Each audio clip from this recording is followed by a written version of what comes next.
ने ताजमहल बनाया बेगम की याद में। हाय हाय हाय, जब दुनिया में इल्म फजल के बम फूट रहे थे तो हमारे मुल्क अखंड भारत का एक बादशाह जो है ना, अपने महबूबा की याद में देश का करोड़ों अरबों रुपया लगा करके उसकी मोहब्बत का ताजमहल बना रहा था। काश इन बादशाहों ने कोई यूनिवर्सिटी बनाई होती।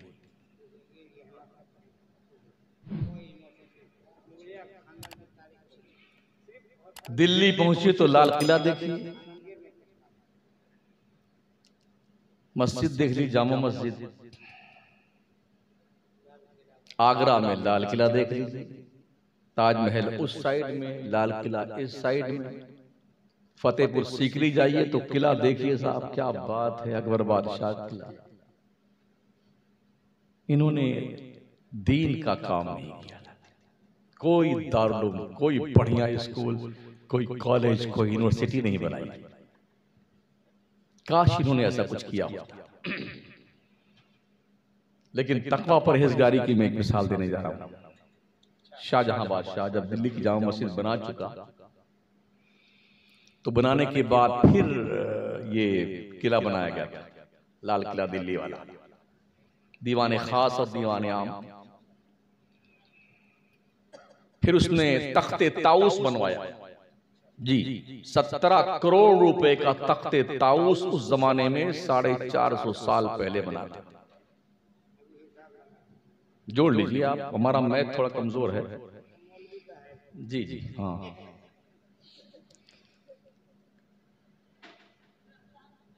उसने दुनिया के बहुत बड़े बड़े इंजीनियर बुलाए और बुलाने के बाद कहा ऐसा बनना चाहिए तख्ते ताऊस।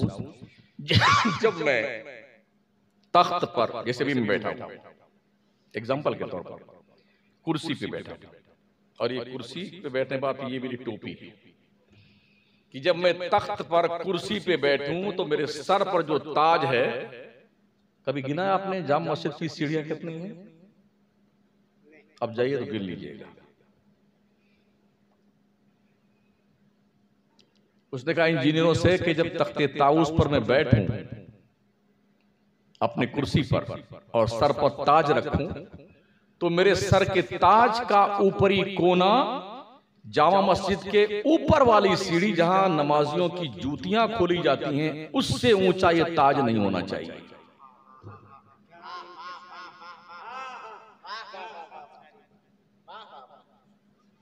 यहां चंद रुपए आए ना बेटा, ऐसे चलेंगे गली में। इस गली का क्या नाम है? हाँ, मस्जिद रोड। जब कुछ बढ़िया मकान का बना लेता है ना बेटा, गाड़ी वाड़ी ले आता है तो चैन लाएगा, ऐसा खुला खोल गया। जो कुर्बानी वाले बकरे नहीं चलते हैं जब, जो ज्यादा मोटे तकड़े हो जाते हैं ना, ताकि देखे महल्ले वाले तोंदिया गया कम बखत, फटा जा रहा, गुब्बारा की तरह पूरा पजामा फूल जाता है बेटे। ये दिल्ली के शहंशाह नहीं है, अखंड भारत के बादशाह हैं। मौजूदा हिंदुस्तान, पाकिस्तान, बांग्लादेश, श्रीलंका, बर्मा, श्यामा, अफगानिस्तान, इस पूरे मजमूए को अखंड भारत कहा जाता है। और ये अखंड भारत भी मुसलमानों की देन है, मुसलमानों की। जी जी, वरना लोग रजवाड़े ऐसे मरते थे ना, कटते थे, इतना राजा यहाँ, इसका राजा बड़ा यहाँ, जोधपुर का राजा अलग, बीकानेर का अलग, जयपुर का अलग, चित्तौड़ का अलग, उदयपुर का अलग, लोग मरते थे, रोज काटते थे, वो उस पर चढ़ाई करता। तो इस भारत को अखंड भारत का खूबसूरत नाम देने वाला मुसलमान का नाम है। एहसान भूल गए, नमक हराम।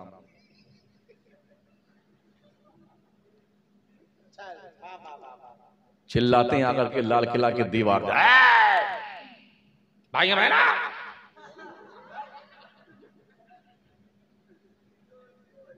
ये तुम्हारे बाप का बनाया हुआ है, मुसलमानों के बादशाहों का बनाया हुआ है दिल्ली का लाल किला। चिल्लाते हो, यहां चीखते हो आप।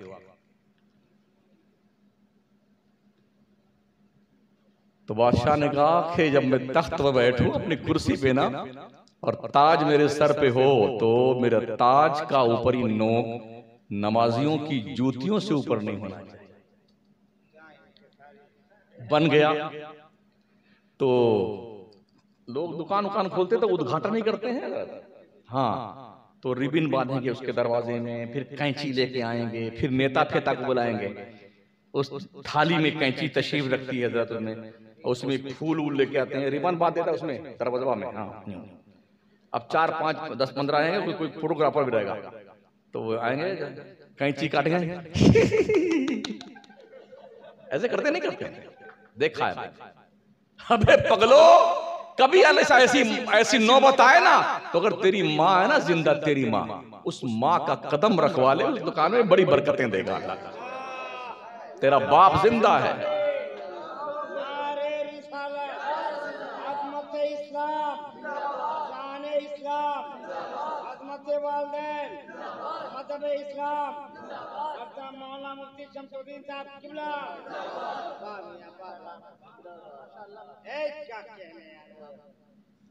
सोचा,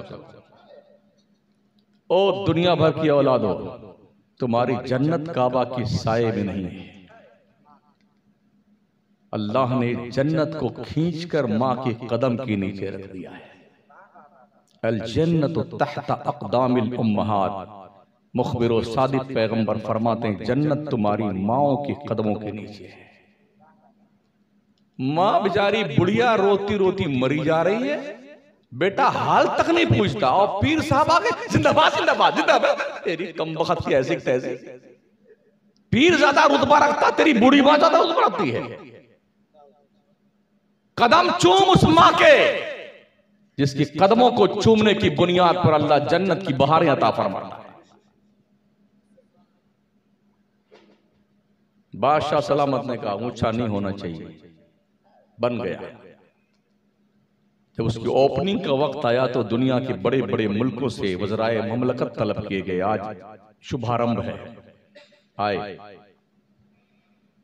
तख्ते ताऊस पर ताज पहनकर कुर्सी पे बादशाह बैठा, फौरन हो गया, उठ के खड़ा हुआ, कहा पानी लेके आओ।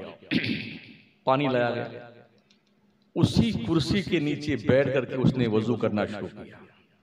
सारा पानी बहता हुआ नीचे जा रहा था। सारे इंजीनियर चिल्ला उठे, अरे बादशाह सलामत, हमारी मेहनतों पे पानी फिर देगा। चुप। वजू किया, मुसल्ला मंगाया, उसी पे मुसल्ला बिछाया, 2 रकात नमाज शुक्राने की पढ़ी।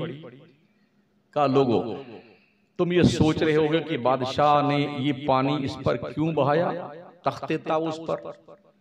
ये बड़ी नादानी और हिमाकत की बात है। तो सुनो वजह क्या है। जब मैं कुर्सी पे बैठा तो शैतान मेरे करीब आया। उसने कहा बादशाह, कितना बड़ा बादशाह तू है, अखंड भारत का ताजदार, इतनी दुनिया के बड़े बड़े मुल्कों से वज़राए ममलकत आए, 17 करोड़ के तख्ते ताऊस पर कुर्सी पे बैठकर हीरे जवाहरात से जड़ा हुआ ताज तेरे सर पर है। अब तो तुझे चाहिए कि तू नारा लगा दे, अना रब्बुकुमुल आला, मैं तुम्हारा सबसे बड़ा रब हूं। लोगों, जब मेरे दिल में ख्याल उसने डाला तो मैंने कहा अब ऐसा नहीं हो सकता है। नमरूद ने ऐसी कुर्सी पे बैठ के अना रब्बुकुमुल आला कहा था ना, मैं अना रब्बुकुमुल आला नहीं, इसी तख्त पर सुभाना रब्बियल आला की सौगात बुलंद करूंगा।